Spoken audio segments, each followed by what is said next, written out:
Assalamualaikum warahmatullahi wabarakatuh. Fatwa-fatwa kontemporer.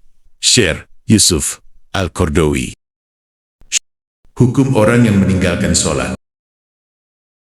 Baiklah, Syai. Kita mulai dengan pertanyaan. Jadi begini, ada seorang Arab mengaku sebagai Muslim, tetapi ia tidak pernah mengerjakan sholat dan tidak melaksanakan puasa selama hidupnya. Apakah kita wajib mengucapkan salam kepadanya? Wajibkah ia disolati jika meninggal dunia? Dan bagaimana hukum orang yang meninggalkan sholat? Jawaban. Sebelum menjawab inti permasalahan, saya akan mengemukakan terlebih dahulu satu contoh pada kasus lain. Misalnya, seseorang diangkat oleh suatu lembaga atau yayasan untuk melaksanakan tugas tertentu dengan diberi imbalan atau gaji yang notabene ia akan dimintai pertanggungjawabannya. Akan tetapi, ia tidak menunaikan tugasnya dengan baik. Ia meninggalkan pekerjaan selama beberapa hari atau beberapa jam setiap harinya. Padahal ia mampu, sadar tidak terganggu pikirannya, tidak sakit, dan tidak dalam keadaan terpaksa. Bagaimana pendapat kita mengenai kasus ini? Sebagian orang berpendapat bahwa pegawai tersebut telah merusak komitmennya terhadap pekerjaan, sehingga ia tidak hanya dijatuhi hukuman yang ringan, melainkan harus dipecat dari tugasnya. Sedangkan sebagian lagi berpendapat bahwa ia seharusnya dijatuhi hukuman lebih ringan, bukan dipecat, selama ia tidak meremehkan tugasnya. Contoh tersebut menjelaskan kepada kita bagaimana pandangan para imam Islam mengenai orang Muslim yang meninggalkan ibadah dengan sengaja, khususnya sholat fardu. Sebagian imam berpendapat bahwa kewajiban pertama bagi orang Muslim, bahkan bagi manusia di dalam kehidupannya, ialah beribadah kepada Allah yang Maha Esa. Apabila meninggalkannya, ia dianggap merusak amalan seorang Muslim yang substansial. Karena itu ia tidak berhak menyandang sebutan Muslim dan tidak boleh berlindung di bawah panji-panjinya. Pendapat ini diperkuat dengan hadis sahih berikut ini. Perbedaan antara seseorang dan kekafiran ialah meninggalkan sholat. Hadis riwayat Muslim, Abu Daud, Tirmizi, Ibnu Majah, dan Ahmad. Perjanjian yang menjadi pembeda antara kita dan mereka orang-orang kafir ialah syalat. Maka barang siap yang meninggalkannya, berarti ia benar-benar kafir. Hadis riwayat Ahmad dan Ashabus Sunan. Sedangkan sebagian imam yang lain berpendapat bahwa jika orang tersebut tidak mengingkari dan tidak meremehkan hal-hal yang fardu di dalam Islam, serta mengakui dan menyesali kekurangan dirinya, lalu bersedia tobat, maka ia termasuk golongan kaum muslimin dan dihukumi dengan Islam. Penetapan seperti ini didasarkan pada dua macam alasan orang meninggalkan sholat. Pertama, boleh jadi ia meninggalkan sholat karena mengingkari wajibnya, meremehkannya, atau menertawakannya. Orang semacam ini terhukum kafir dan murtad menurut ijma kaum muslimin. Karena kewajiban sholat beserta kedudukannya dalam Islam merupakan sesuatu yang sudah dimaklumi di dalam ad-din secara pasti. Oleh karena itu, siapapun yang mengingkarinya atau meremehkannya, berarti ia telah mendustakan Allah dan Rasul-Nya, dan tidak ada lagi keimanan di dalam hatinya, meski hanya seberat biji sawi. Orang ini seperti orang-orang kafir, yang perangainya dijelaskan oleh Allah dalam firman-Nya. Dan apabila kamu menyeru mereka untuk mengerjakan sholat, mereka menjadikannya buah ejekan dan permainan. Yang demikian itu adalah karena mereka benar kaum yang tidak mau mempergunakan akal. Al-Ma'idah 58. Dari ayat ini, kita juga mengetahui kedudukan hukum orang-orang yang menganggap sholat dan ibadah sebagai simbol keterbelakangan dan kemunduran. Demikian juga hukum orang-orang yang menghina Muslim yang menegakkan sholat. Kedua, seseorang meninggalkan sholat mungkin disebabkan malas, sibuk dengan urusan duniawi, tergoda hawa nafsu, atau karena was-was yang ditimbulkan oleh setan. Mengenai orang semacam ini, para ulama berbeda pendapat, apakah ia kafir atau fasik. Kalau ia fasik, apakah ia harus dijatuhi hukuman tazir dengan dipukul dan dipenjara? Imam Abu Hanifah berpendapat, orang seperti ini terhukum fasik karena meninggalkan syalat. Dia wajib diberi pelayaran dan dijatuhi hukuman tazir dengan pukulan yang keras sampai berdarah serta dipenjara, sehingga ia mau melakukan sholat. Demikian pula dengan orang yang meninggalkan puasa Ramadan. Imam Malik dan Imam Syafi'i berpendapat, dia terhukum fasik, bukan kafir. Hukumannya tidak cukup dengan hanya didera dan dipenjara, tetapi ia harus dihukum bunuh jika memang terus-menerus meninggalkan salat. Sedangkan Imam Ahmad, menurut riwayat dari beliau yang paling masyhur, berkata, orang yang meninggalkan salat adalah kafir dan keluar dari dinul Islam. Tidak ada hukuman baginya, kecuali hukuman mati. Tetapi, sebelumnya ia harus diminta supaya bertobat kepada Allah, kembali kepada Islam, dan menunaikan salat. Jika ia mau memenuhinya, maka dianggap cukup. Tetapi jika tidak mau memenuhinya, maka ia harus dipotong lehernya. Kenyataannya, Jahir Nash-Nash, Al-Quran dan As-Sunnah menguatkan pendapat yang dikemukakan oleh Imam Ahmad bin Hambal, Ishaq bin Rahawaih, dan lain-lainnya ini. Al-Quran mengelompokkan tarhus syala, meninggalkan syalat sebagai ciri-ciri orang kafir. Firman-Nya, dan apabila dikatakan kepada mereka rukulah, niscaya mereka tidak mau ruku. Al-Mursalat 48. Allah Subhanahu wa Ta'ala menerangkan keadaan mereka pada hari kiamat sebagai akibat meninggalkan solat itu dengan firman-Nya, pada hari betis disingkapkan, dan mereka dipanggil untuk bersujud. Maka mereka tidak kuasa, dalam keadaan pandangan mereka tunduk ke bawah, lagi mereka diliputi kehinaan. Dan sesungguhnya, mereka dahulu di dunia diseru untuk bersujud, dan mereka dalam keadaan sejahtera. Al-Kalam, ayat 42-43. Al-Quran menjelaskan bahwa tidak ada yang berhak mendapatkan perlindungan dan persaudaraan kaum muslimin, kecuali orang yang bertobat dari kemusyrikan, kemudian menegakkan syalat dan mengeluarkan zakat. Allah berfirman mengenai keadaan orang-orang musyrik yang diperangi. Jika mereka bertobat dan mendirikan solat serta menunaikan zakat, maka berilah kebebasan kepada mereka untuk berjalan. Quran Surat At-Taubah ayat 5. Dia berfirman, jika mereka bertobat mendirikan solat dan menunaikan zakat, maka mereka itu adalah saudara-saudara seagama. Quran Surat At-Taubah ayat 11.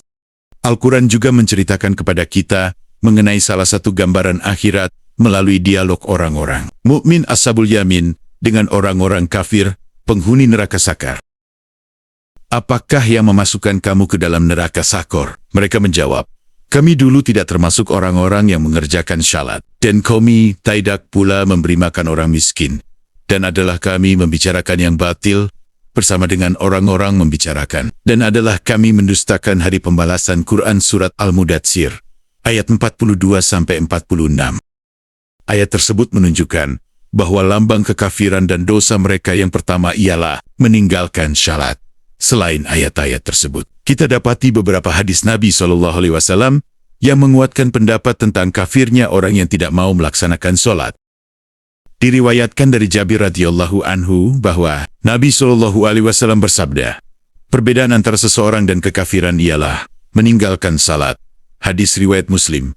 Dan diriwayatkan dari Buraidah bahwa Nabi SAW bersabda, perjanjian yang menjadi pembeda antara kita dan mereka orang-orang kafir ialah salat. Maka barang siapa yang meninggalkan salat, sesungguhnya ia telah kafir.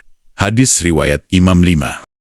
Diriwayatkan dari Muadz bin Jabal bahwa Nabi SAW bersabda kepadanya, janganlah engkau tinggalkan solat dengan sengaja, karena orang yang meninggalkan solat dengan sengaja akan terlepas dari lindungan Allah. Hadis riwayat Tabrani. Dari Abdullah bin Umar, dari Nabi SAW, bahwa pada suatu hari, beliau menyebut-nyebut masalah solat, lalu bersabda, barang siapa memeliharanya salat, maka solat itu akan menjadi cahaya, tanda bukti, dan keselamatan baginya pada hari kiamat. Dan barang siapa tidak memeliharanya, maka salat itu tidak akan menjadi cahaya, tanda bukti, dan keselamatan baginya. Dan kelak pada hari kiamat, ia akan bersama Karun, Fir'aun, Haman, dan Ubay bin Khalaf. Hadis riwayat Ahmad. Ibnu Qayyim rahimahullah berkata, barang siapa meninggalkan solat karena disibukkan oleh kekuasaannya, maka ia akan dikumpulkan bersama Fir'aun. Barang siapa yang meninggalkan syalat karena disibukkan oleh urusan hartanya, maka ia akan dikumpulkan bersama Karun. Barang siapa yang meninggalkan solat karena jabatannya, maka ia akan dikumpulkan bersama Haman. Dan barang siapa yang meninggalkan syalat karena dilalaikan oleh perdagangannya, maka ia akan dikumpulkan bersama Ubay bin Khalaf. Jika orang yang tidak memelihara salat, akan dikumpulkan bersama orang-orang kafir yang sombong itu, ahli neraka yang paling berat siksaannya. Maka bagaimanakah pendapat Anda terhadap orang yang meninggalkan syalat, yang selama hidupnya sama sekali tidak pernah ruku dan sujud kepada Allah? Dari Buraidah radhiyallahu bahwa Rasulullah SAW bersabda, barang siapa yang meninggalkan solat asyar, maka gugurlah amalnya. Hadis riwayat Ahmad, Bukhari, dan Nasai.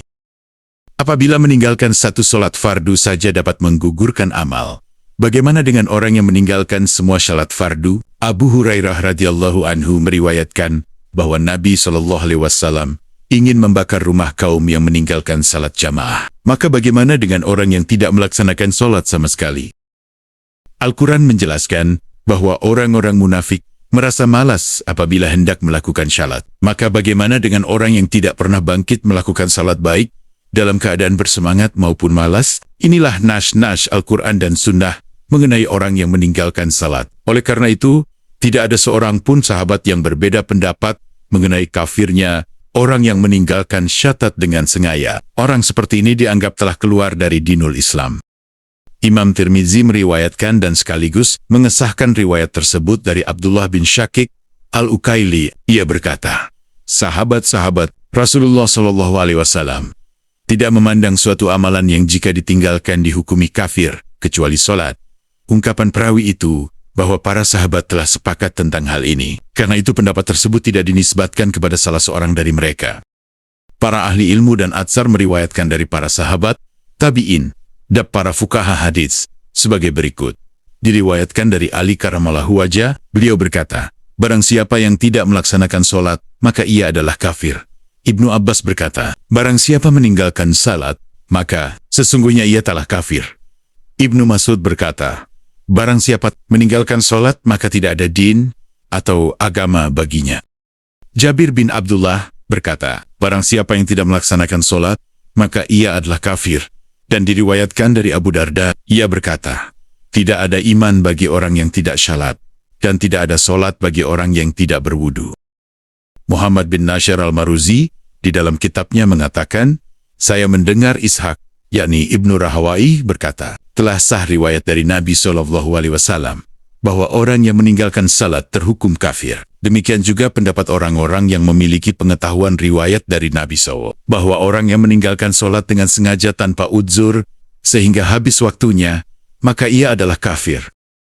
Diriwayatkan dari Ayub al-Salame Sakhtiani, ia berkata, meninggalkan sholat itu adalah kufur, tanpa diperselisihkan lagi. Al-Hafiz Al-Munziri setelah mengemukakan atsur-atsur dan ahwal ini berkata, sejumlah sahabat dan orang-orang sesudah mereka berpendapat tentang kafirnya orang yang meninggalkan syalat dengan sengaja hingga habis seluruh waktunya.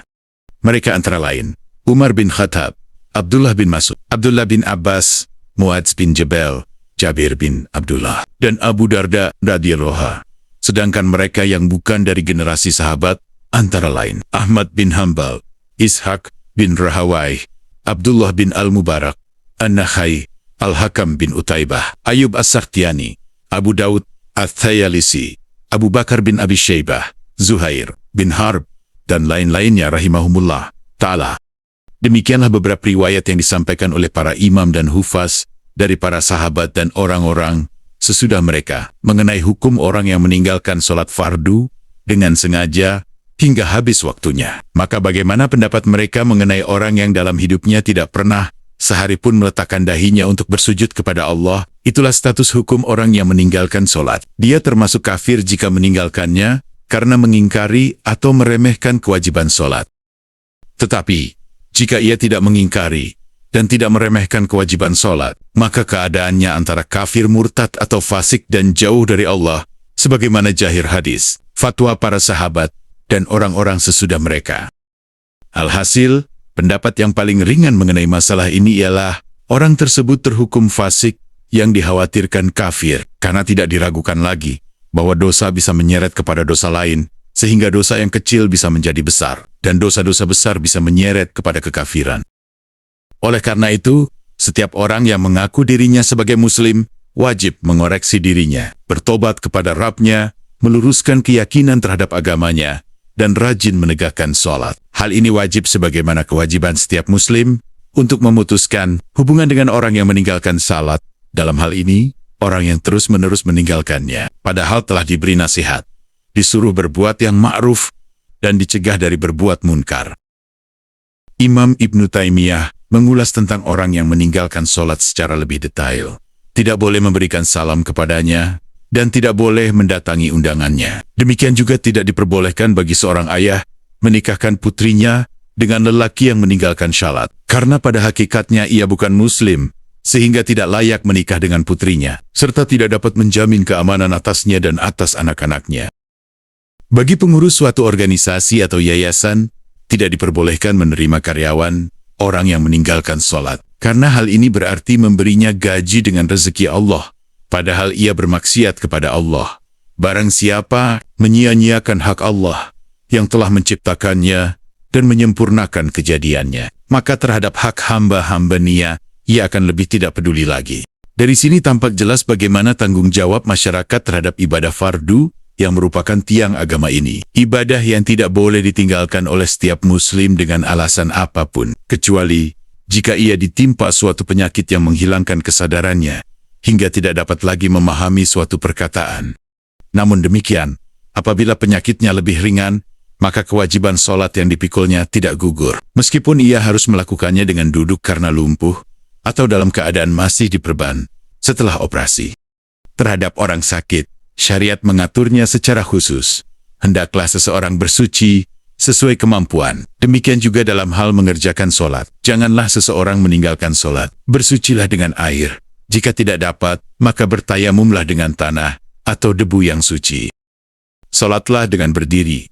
Bila tidak dapat melakukannya, maka sholatlah dengan duduk. Jika tidak dapat, maka kerjakanlah sambil berbaring atau terlentang seraya berisyarat dengan kepalamu atau dengan kedua pelupuk matamu. Sebagaimana diperintahkan Allah, maka bertakwalah kamu kepada Allah menurut kesanggupanmu. Quran Surah At-Tagoban, ayat 16. Masyarakat kelak akan dimintai pertanggungjawaban mengenai kewajiban ini, khususnya mereka yang memiliki kekuasaan terhadap orang yang di bawah kekuasaannya, seperti seorang ayah terhadap anak-anaknya yang kecil, atau suami terhadap istrinya. Allah Subhanahu wa Ta'ala berfirman, "Dan perintahkanlah kepada keluargamu agar mendirikan sholat, dan bersabarlah kamu dalam mengerjakannya. Kami tidak meminta rezeki kepadamu, kamilah yang memberi rezeki kepadamu, dan akibat yang baik itu adalah bagi orang yang bertakwa." Toha, ayat 132. Rasulullah Shallallahu Alaihi Wasallam bersabda, "Perintahkanlah anak-anakmu mengerjakan sholat ketika sudah berusia 7 tahun, dan pukullah mereka bila meninggalkannya ketika sudah berusia 10 tahun. Hadis riwayat Ahmad, Abu Daud, dan Hakim dengan isnad Hasan. Allah Subhanahu wa Ta'ala berfirman, "Hai orang-orang yang beriman, peliharalah dirimu dan keluargamu dari api neraka, yang bahan bakarnya adalah manusia dan batu." At-Tahrim ayat 6. Apabila sang suami mempunyai keinginan yang baik terhadap istri dan anaknya, serta mencintai mereka, maka sudah barang tentu ia harus memelihara mereka dari api neraka. Ia harus menyuruh mereka melaksanakan ketaatan kepada Allah, di antaranya mendirikan sholat sebagai ketaatan yang pertama. Hukum mensolati jenazah orang yang meninggalkan sholat. Masih ada satu pertanyaan lagi, yaitu, haruskah orang yang meninggalkan syalat itu disolati bila ia meninggal dunia? Jawaban terhadap pertanyaan ini berkaitan erat dengan pendapat mengenai apakah ia dihukumi fasik atau kafir. Golongan yang menghukumi fasik berpendapat bahwa orang yang meninggalkan sholat tetap disolati dan dikubur di pemakaman kaum muslimin, sedangkan urusannya diserahkan kepada Allah apabila ia mati atas dasar Islam. Adapun golongan yang menghukuminya kafir, seperti Imam Ahmad dan lainnya, berpendapat bahwa orang tersebut tidak perlu disolati dan tidak boleh dikubur di pemakaman kaum muslimin. Dalam masalah ini ada satu pendapat yang perlu kita ingat, yaitu pendapat yang sahih dalam mazhab Imam Ahmad. Beliau tidak langsung menghukumi kafir orang yang meninggalkan syalat, kecuali setelah yang bersangkutan diseru oleh imam atau wakilnya seperti kadi untuk melakukan salat, tetapi ia menolak. Adapun sebelum dilakukan ajakan, maka beliau tidak menghukuminya kafir dan urusannya diserahkan kepada Allah Subhanahu wa Ta'ala. Inilah hukum orang yang hanya meninggalkan sholat. Adapun jika orang tersebut meninggalkan sholat, syaum, dan kewajiban-kewajiban lainnya, maka kefasikannya akan bertambah kuat menurut orang yang menghukuminya fasik, dan kekafirannya bertambah kokoh menurut orang yang menghukuminya kafir. Dari Ibnu Abbas, bahwa Rasulullah Shallallahu Alaihi Wasallam bersabda, puncak ketinggian Islam dan tiang-tiang agama itu ada 3, yang di atasnya lah Islam dibangun. Barang siapa meninggalkan salah satunya, maka dia adalah kafir yang halal darahnya, yaitu bersaksi tidak ada Tuhan selain Allah, salat wajib, dan puasa Ramadan. Hadis riwayat Abu Ya'la dengan isnad hasan. Kiranya hadis ini, begitupun hadis-hadis yang serupa dengannya, cukup menjadi ancaman yang menakutkan bagi orang yang di dalam hatinya masih ada iman, meskipun seberat zarwah. Allah berfirman dengan benar, dan dialah yang memberi petunjuk ke jalan yang lurus. Itulah fatwa dari Syekh Yusuf Al-Qaradawi. Sampai ketemu di kajian atau fatwa-fatwa kontemporer lainnya. Terima kasih. Assalamualaikum warahmatullahi wabarakatuh.